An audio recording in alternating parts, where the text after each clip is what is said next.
Brilliant stuff there. In the 1990s, SeaChange was watch television. Each week, 2 million viewers tuned in to enjoy an hour of the simple life. And when Dan and Laura finally kissed, I mean, what a relief. So, what would happen if Laura and Dan met up today? Well, we're about to find out, because we have brought together Laura, Diver Dan, Heather and Kevin to reminisce about their time in Pearl Bay.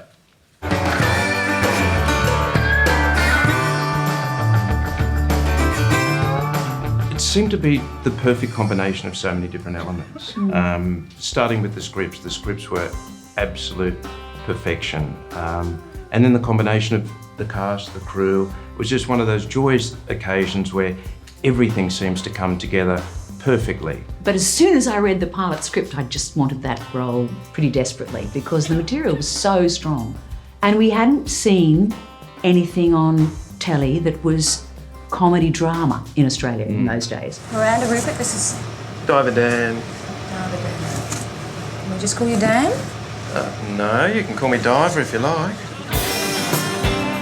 Well, I mean, I loved Laura myself. She was a really flawed person who was trying to find her way, doing her best, always striving to do her best, but making consistent mistakes. I think it was her vulnerability. I think it was her frailties, her neurosis. And I think that that's what people responded to. It was something that they hadn't perhaps seen before. He was adventurous, he'd take risks, he was obviously enigmatic, he was flawed, but essentially he was a good man. And I think that's what people gravitated towards. Other men bring women flowers or chocolates or lingerie.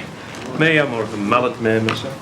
It's a clear-cut case of opposites attract, which we understand. But I think it was sort of more than that. They could complete one another, sorry to use the cliche, but they could because they were so wildly different. I mean, I just think Dan was sort of amused and bemused and charmed by Laura's kind of neuroses, really, wasn't he? Yes. And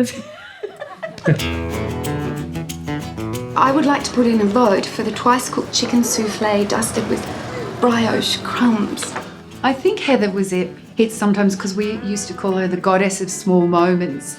That, you know, Bob was having some guests from overseas. If they were Japanese, she'd wear a kimono.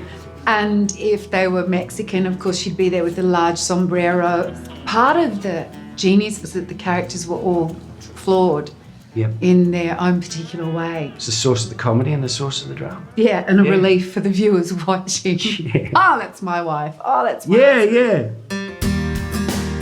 What about my favourite bit, which was you and your gorgeous son? And Yes, Chris Lyons. Chris Lyons at the end with you two reminiscing. See, that's a great thing about living in the country. We keep no secrets. I think it captured something that's interesting among Australian blokes, which is that you don't have to say it out loud. You can just it can be unsaid.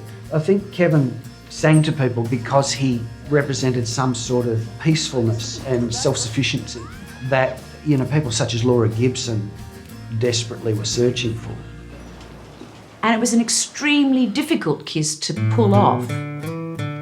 Because we were in wetsuits with little nose pegs on our faces. You'd been training me to scuba dive. That's right. Because I was sort of more or less trying to climb on top of you. Because we sort of went hard at it pretty quickly. It was great fun. Oh, well, I'm glad we got that out of the way. I loved every day working with you. You are a delight and a pleasure to share a set with. You really are. Just such a joyous time.